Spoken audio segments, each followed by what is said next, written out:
I have taken up the line by line explanation of the poem Obituary written by A.K. Ramanujan. In this lecture, I will give you an analysis of the poem. Obituary is in this poem, the poet or the speaker is reminded of his father's death and the merit and meaning in the speaker's family life. The opening line enumerates the list of things the father left behind as legacy: his table heaped with newspapers,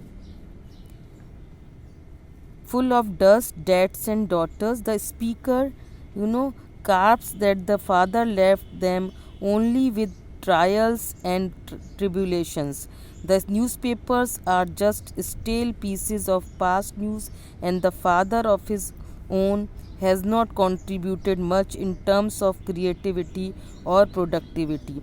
Daughters are considered to be a source of burden in India, not lesser than dads. Parents are entrusted with the responsibility of marrying them off with adequate dowry to suit their status.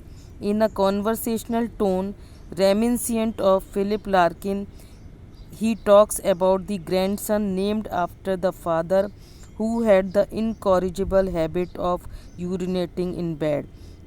This highlights that the poet's father left behind nothing but only memories in the form of dads. The claim that the grandson was named after his father, he claims that the grandson was named after his father by chance, literally meaning luckily, however, signifying the opposite. So the tone of the poem is ironical. Added to the legacy is a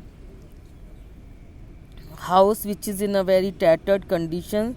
The poet mentions that that this house which is in a very bad condition, it leant on the coconut tree through their growing years.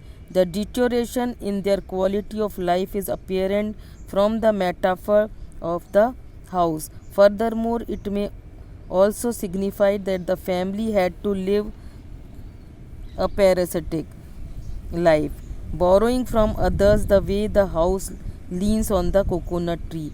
The poet utters that the father, being the burning type, burned properly at the cremation. The phrase may denote the features of the father, his physically being dried and parched. It may also refer to his, right temperament. Furthermore, it verges on the meaning that the person was a chain smoker if we observe the following lines. He burned properly at the cremation as before, easily and at both ends. His eyes appeared as coins in the funeral pyre and were not any different and came across as they always did. This amounts to the fact that they did not have any feeling in them even while he was alive. They are coin like in their metallic stare.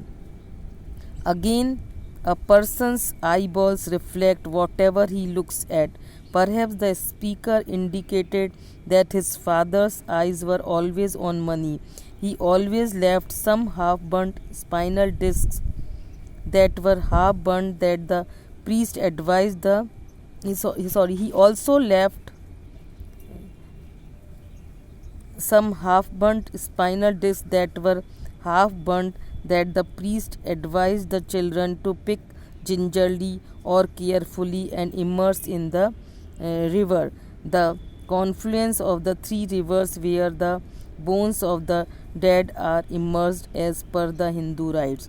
No conspicuous or insignificant tombstone was erected for the dead person bearing dates of his birth and death. Only two things were mentioned: when he was born and when he died. Therefore, neither was